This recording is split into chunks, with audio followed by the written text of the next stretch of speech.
Hey you guys, this is Beth from Dainty Daisy Merchandise. Thank you so much for stopping by my channel. I'm a part-time reseller and a stay-at-home mom.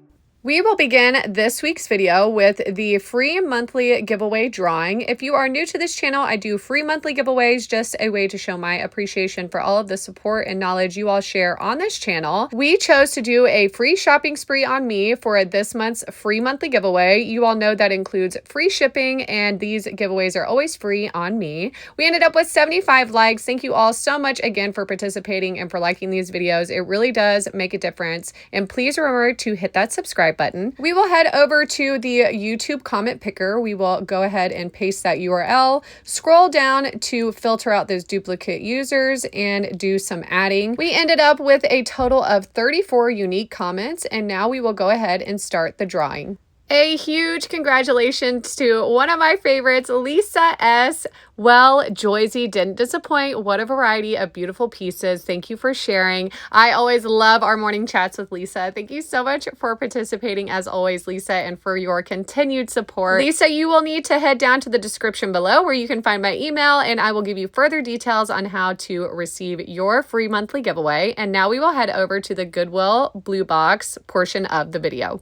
In this week's video, we're going to be doing something a little bit different. As you can see, I have laid out some of my amazing finds from Goodwill Blue Box. And this week, I am going to start a little mini series of jewelry repairing and antique jewelry and vintage jewelry repairing. I have a handful of different items here, all from different eras and also different repairs that need to be done on each one. I wanted to give you guys an array of designs and ages here, just to give you kind of an idea of how to handle each one of these pieces, how I go about cleaning them, and also how I go about doing my research. Some of these pieces I'm reaching out to others for assistance. Some of these I can do at home. And as we go through this series, I'm also going to be giving you guys a little bit of background on each one of these pieces. Like you can see here, we have a lovely crown Trifari leaf brooch. This is the iconic Rue de la Paix design. It was inspired by the famous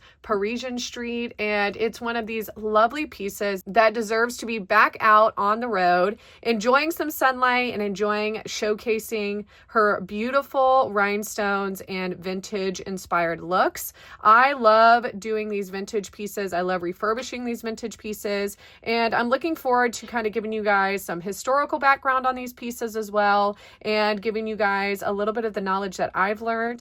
We are going to start with some very simple repairs and cleaning. I wanted to start this series very easy and kind of just dipping our toes in with some of the basics. And we're going to start today with our gorgeous 1970s clip-on lipstick holder here.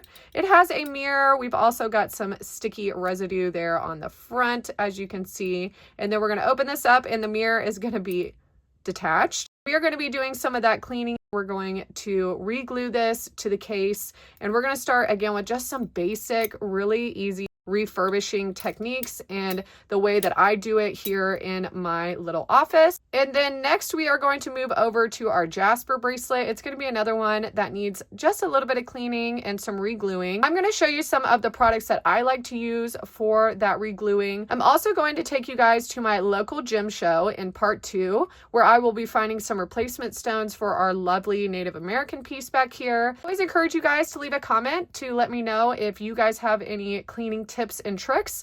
I try to learn something new every day from you guys, so I always appreciate those comments. And let's go ahead and move over to our cleaning station. This is going to be our cleaning station. I like to be a little bit closer to the sink when I am doing my jewelry cleaning. Just gives me a nice spot to rinse off my jewelry as I'm doing my cleaning work. I have a few things laid out here today that we are going to discuss. I will explain what is inside of these bowls that we have in front of me. First, I like to start off with the towel that is going to be underneath both of these solutions that I have in the bowl. I always try to make sure that my countertops are protected, especially when we're using more acidic or vinegar-based products. I would also encourage you to take off any of the jewelry that you might have. I always try to make sure I have clean, bare hands when I'm doing these cleanings. It just gives me that security that I'm not going to be mixing any metals or causing any damage to the jewelry that I enjoy wearing. As you can see in front of us, I have two bowls here. I like to use the clear glass bowls just to see the solution and also to keep track of how dirty the water is getting.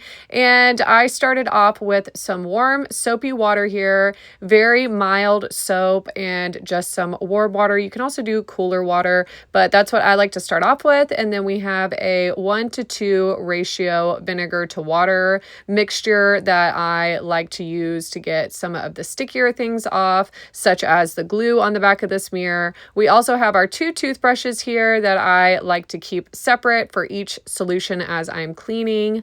I like to start off with the warm soapy water. I just take my toothbrush here and I do a little scrub on my piece of jewelry. I like to just get any dirt and grime off. I'm also looking to get any of the extra glue that might be stuck on there that might just easily flake off. So that's what I'm going to be doing here. I'm also going to be going over all the sides, trying to get into the little crevices and just giving it a nice little scrub. I'm also going to be doing this with the mirror portion, but I'm really going to be working on this front piece here because it does have a little bit of the goo that's stuck on there. I'm thinking maybe there was a sticker on there that just got a couple pieces. So I'm just going to go over that very lightly, do a little scrub. I'm not doing too hard of scrapes on there yet. I'm going to continue with the mirror portion, and I'm just really working to try and get some of that dried up glue on the back. It's pretty stubborn. Sometimes you can take a little file, but I'm really aiming to not scratch off any of that orange that's on the back because then you will be able to see through the mirror.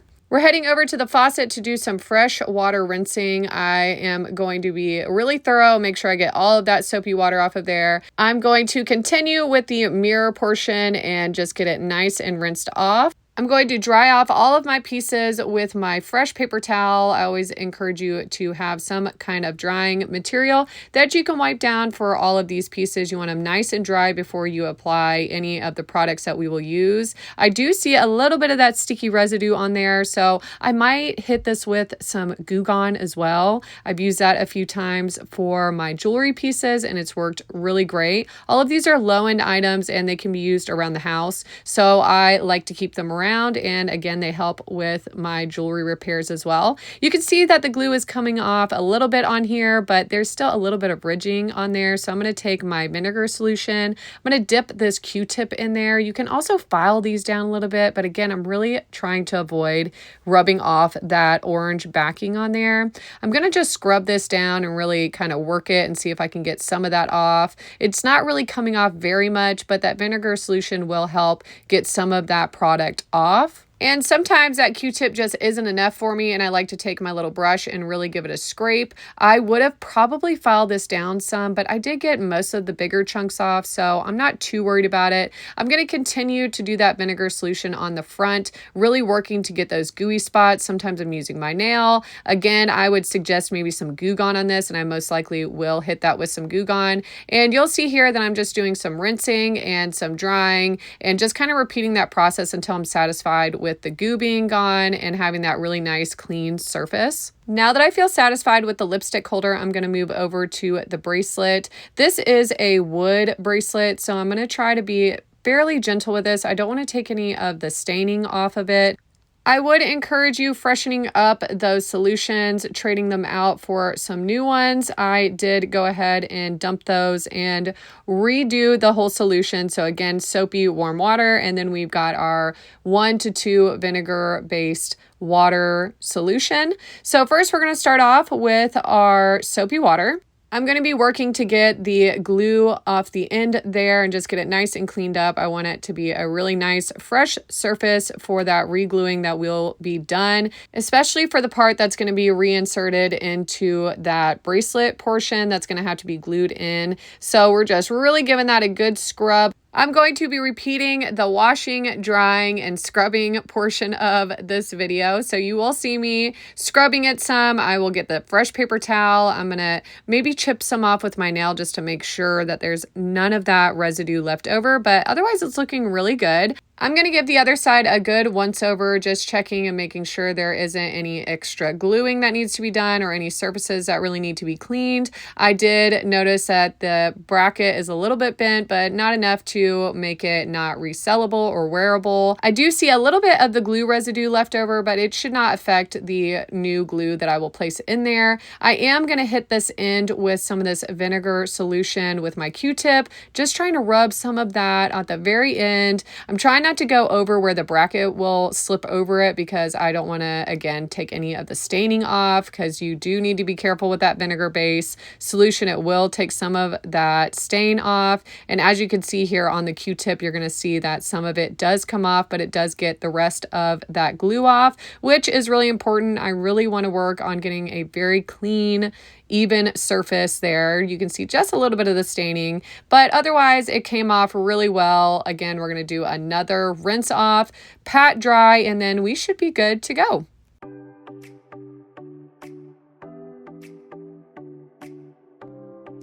We are back to my office where we will be doing the gluing portion of the video. This is going to be where the repairs are done, all of the cleaning is done, and it is prepped and ready for the glue application part of this process. So first up, I have two different types of glues here. We will actually only be using one glue in this video, but I did want to show you two of the glues that I keep around and handy for my jewelry repairs. First up, we have E6000. This is one of my favorite glues to use on jewelry repairs, especially for the more heavy duty pieces.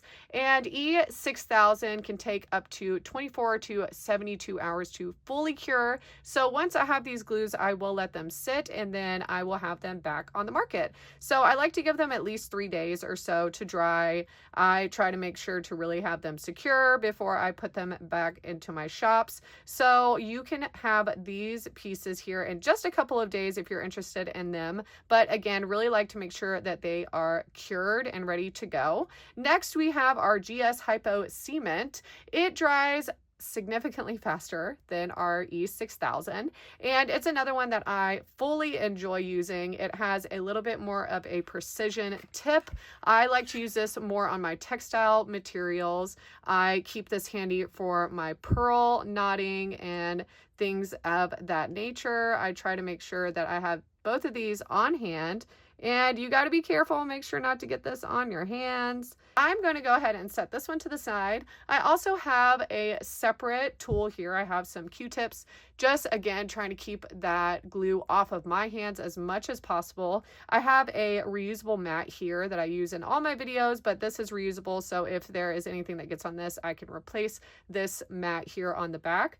And I always encourage you to lay down something over your desk, over your countertops. Really want to make sure that we're not doing any damage to those surfaces. So first we are going to start off with our lovely bangle here. It's not going to take a whole lot of glue here, but I do like to put a decent amount where it is not going to come back out. So sometimes I do like to take the applicator off here. So we're actually going to take this off. It can get glued in a little bit. So we're just going to give it a little squeeze here. Get a nice little glob going on. What I'm going to do is I'm actually going to put it on the back end here. I'm going to put a little bit on the sides. I don't want it to overflow into the other parts of the bracelet, so really not trying to get it too far down on the bracelet here. And this is going to hold. This is going to hold really nicely. You're going to see that this one is not going to be going anywhere after I get it applied to that surface. And sometimes you can take a little Q-tip and just smear it around on there.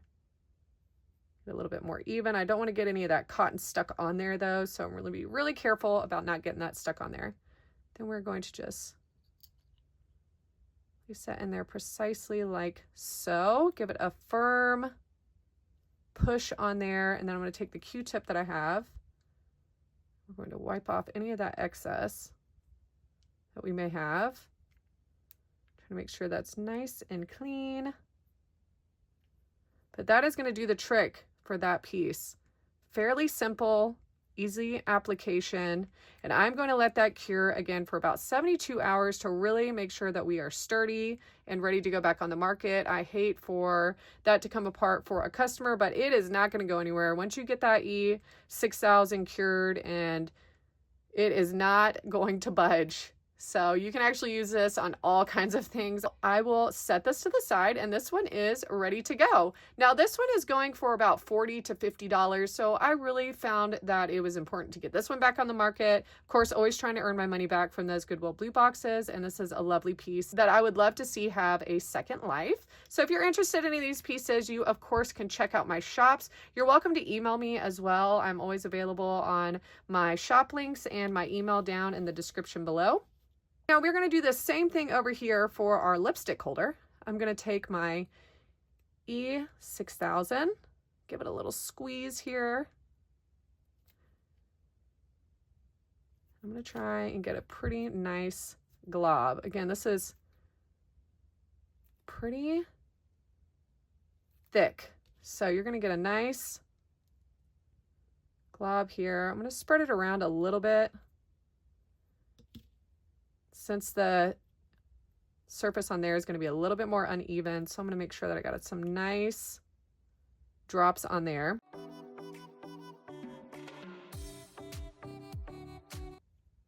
So I'm going to leave this open just like that so that it can really cure inside of there and get nice and sturdy application. I don't want to like flip it over and do it that way. So I'm just going to leave it open like so. We're going to set that to the side, and I'm going to go ahead and throw this away and set that to the side as well. So I hope that you all learned a couple of things in this video today. I really enjoy getting these pieces back on the market. I look forward to showing you guys how I'm going to be repairing some of these really amazing brooches that we have here. These are some vintage pieces. Each one of these are worth over $200+ into the $300 range. So would love to have these back on the market. If you're interested in any of these pieces, please let me know in my email. If you guys have any suggestions, of course, you guys can leave a comment. I will be going to my local gem and jewelry show this weekend. I'm super excited to be going to that every year with my little ones. So very much looking forward to that. We're going to be looking for some replacement stones, and you guys can look forward to that in the next video of how I will be repairing this lovely Native American piece. These rings right here are usually over $200. So very excited to have this one repaired and back on the market. Thank you all so much for joining and participating in this month's free monthly giveaway. If you're new to this channel, be sure to subscribe so you never miss out on those free monthly giveaways. And until next time.